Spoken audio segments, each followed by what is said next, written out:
জাহান্নাম থেকে মুক্তির একটা বড় আমল, বরং বেস্ট আমল হলো এই রমজান, রোজা, যেটা আল্লাহ সুবহানাহু ওয়া তাআলা এই মাসে ফরজ করেছেন। ফামান শাহিদা মিনকুমুশ শাহরা ফালিয়াসুম, যে এই রমজানকে পায় সে যেন রোজা রাখে। রোজার ব্যাপারে আল্লাহ সুবহানাহু ওয়া তাআলা বলছেন হাদিসে কুদসিতে, মান সামা ইয়াওমান ফি সাবিলিল্লাহ, যে ব্যক্তি একদিন আল্লাহর জন্য রোজা রেখেছে তাকে জাহান্নাম থেকে আল্লাহ সুবহানাহু ওয়া তাআলা 500 বছর দূরত্বে নিয়ে গেছেন। সুবহানাল্লাহ। তো জাহান্নাম থেকে মুক্তি পাওয়ার জন্য 70 খরিফান, 70 খরিফ, 70টি বছর, 70,000 বছর আল্লাহ তাআলা তাকে জাহান্নাম থেকে দূরে সরিয়ে দেন। তাহলে এই যে একটা রোজার মাধ্যমে আল্লাহ তাআলা হাজার হাজার বছর আমাদেরকে জাহান্নাম থেকে দূরে সরিয়ে দেন, জাহান্নাম থেকে দূরে নিয়ে যান। সুতরাং এই রোজার মাধ্যমে আমরা জান্নাত পেতে পারি, জাহান্নাম থেকে মুক্তি পেতে পারি। এবং রাসূল সাল্লাল্লাহু আলাইহি ওয়াসাল্লাম বলছেন, আস-সাওমু জুন্নাতুন ইউস্তাজান্নু বিহা আন-নার, রোজা হলো ঢাল, যে ঢাল দিয়ে মানুষ যেরকম আত্মরক্ষা করে, আগে যুদ্ধ হতো তরবারি দিয়ে তীর নিক্ষেপ করতো, তো ঢাল দিয়ে কি করতো, তীর আটকাতো। এখন আল্লাহ রাসূল সাল্লাল্লাহু আলাইহি ওয়াসাল্লাম বলছেন সিয়াম হলো ঢাল, এই ঢাল দিয়ে সে জাহান্নামের আগুনকে সে ঠেকায়। এই রোজা, রমজান মাসের সিয়াম সাধনা, এটা জাহান্নাম থেকে মুক্তির একটা বড় মাধ্যম। আল্লাহ সুবহানাহু ওয়া তাআলার আরেকটা সুযোগ, রোজা অবস্থায় আমরা আল্লাহর কাছে যা চাবো আল্লাহর কাছে তাই পাবো। রমজানের মধ্যে দ্বিতীয় যে আমলটা আমাদের করা দরকার রোজার পাশাপাশি, রোজা অবস্থায়, সেটা হলো বেশি বেশি দোয়া করা। আল্লাহ রাসূল সাল্লাল্লাহু আলাইহি ওয়াসাল্লাম বলছেন, সালাসুন লা ইউরাদ্দু দাওয়াতাহুম, 3 শ্রেণীর মানুষ আছে যাদের দোয়া আল্লাহ প্রত্যাখ্যান করেন না, যা চায় আল্লাহ তাই দিয়ে দেন। তার মধ্যে একটা হলো ওয়াসাইম হাত্তা ইফতির, এবং রোজাদার ব্যক্তি যতক্ষণ সে ইফতার না করছে ততক্ষণ পর্যন্ত আল্লাহ সুবহানাহু ওয়া তাআলা তার দোয়া কবুল করতেই থাকেন। তো সুতরাং আমরা রোজা অবস্থায় বেশি বেশি দোয়া করব এবং দোয়া করে করে আল্লাহর কাছে জাহান্নাম থেকে মুক্তি চাইবো, জান্নাত চাইবো। এই জন্য আমাদের সালাফরা দোয়া করতেন, আল্লাহুম্মা আজিরনা মিনান নার, আল্লাহুম্মা ইন্নী আসআলুকা রিদাকা ওয়াল জান্নাহ ওয়া আউযু বিকা মিন গাযাবিকা ওয়ান নার। আমরা বাংলায় বলতে পারি, হে আল্লাহ, আমি এই রমজানে তোমার কাছে জাহান্নাম থেকে মুক্তি চাই, জান্নাত প্রার্থনা করি। এটা আমাদের রমজানের দ্বিতীয় কাজ, রোজা, তারপরে বললাম দোয়া। 3 নাম্বার, রমজানটাকে আমরা কিভাবে সার্থক করব, কিভাবে জান্নাত পাবো, জাহান্নাম থেকে মুক্তি পাবো। তৃতীয় কাজ হলো রোজা রাখার পাশাপাশি কোরআন। রমজান হলো কোরআনের বসন্ত। আল্লাহ রমজানের পরিচয় দিতে গিয়ে এইটা বলেননি রমজান হলো রোজার মাস, আল্লাহ বলছেন রমজান হলো কোরআন নাজিলের মাস। যেন কোরআন নাজিল হয়েছে বলেই রমজানের এই মর্যাদা। সুবহানাল্লাহ। রমজানের থেকে কোরআনের দামটা এখানে বেশি বোঝাচ্ছেন আল্লাহ সুবহানাহু ওয়া তাআলা।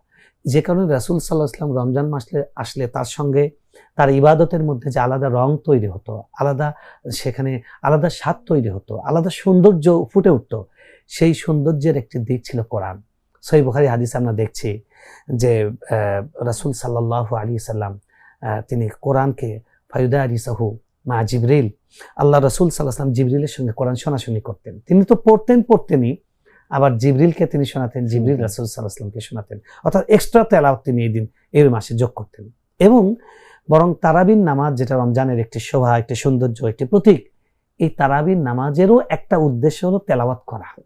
কারণ তেলাওয়াতের আমরা বলি যে খতম তারাবি, অর্থাৎ এই নামাজটার যেন একটা বৈশিষ্ট্য এটা, যে কোরআনকে আমরা মুখস্থ দাঁড়িয়ে দাঁড়িয়ে কিয়াম অবস্থায় আল্লাহকে কোরআন পুরাটা শোনাবো। তো সুতরাং এই রমজানের তৃতীয় আমল হলো কোরআন তেলাওয়াত বেশি বেশি করা। আল্লাহ রাসূল সাল্লাল্লাহু আলাইহি ওয়াসাল্লাম বলছেন স্পষ্ট হাদিসে, আসিয়ামু ওয়াল কোরআনু ইয়াশফাআনি লিল আবদ, রোজা এবং কোরআন এই দুটি হলো বান্দার জন্য আল্লাহর কাছে সুপারিশ করবে। ফায়ুশাফাআন, এটা এমন সুপারিশ যেই সুপারিশ প্রত্যাখ্যাত হওয়ার সুযোগ নেই, আল্লাহ সুবহানাহু ওয়া তাআলা সেই সুপারিশকে কবুল করবেন। সুবহানাল্লাহ। রাসূল সাল্লাল্লাহু আলাইহি ওয়াসাল্লাম বলছেন যে সিয়াম বলবে আল্লাহর কাছে যে আল্লাহ, আমি একে রোজা, আমি দিনের বেলা একে আমি না খেয়ে রেখেছিলাম, আর কোরআন বলবে আল্লাহ, আমি একে রাতের বেলা আমার মধ্যে তাকে ব্যস্ত রেখেছিলাম। যে কোরআন, তারাবিতে কোরআন তেলাওয়াত করা, তাহাজ্জুদে কোরআন তেলাওয়াত করা, নিজে নিজে কোরআন নিয়ে নিয়ে কোরআন তেলাওয়াত করা, এটা হলো রমজানের একটা শোভা, এটা আমাদের জন্য সুপারিশকারী হবে। তাহলে আমরা দেখলাম যে সিয়াম, তারপরে বললাম দোয়া, তারপরে হলাম কোরআন তেলাওয়াত। এবং দোয়ার, রমজান মাসে দোয়ার আলাদা একটা সৌন্দর্য, আলাদা একটা সম্পর্ক আছে। সূরা বাকারায় যেখানে আল্লাহ সুবহানাহু ওয়া তাআলা রমজানের প্রসঙ্গ এবং সিয়ামের প্রসঙ্গ বলছেন, এই প্রসঙ্গটা আল্লাহ শেষ করেছেন এই আয়াত দিয়ে, ওয়া ইযা সাআলাকা ইবাদি আন্নী ফাইন্নী করিব উজিবু দাওয়াতাদ দাঈ ইযা দাআন। কি চমৎকার কথা, সুবহানাল্লাহ।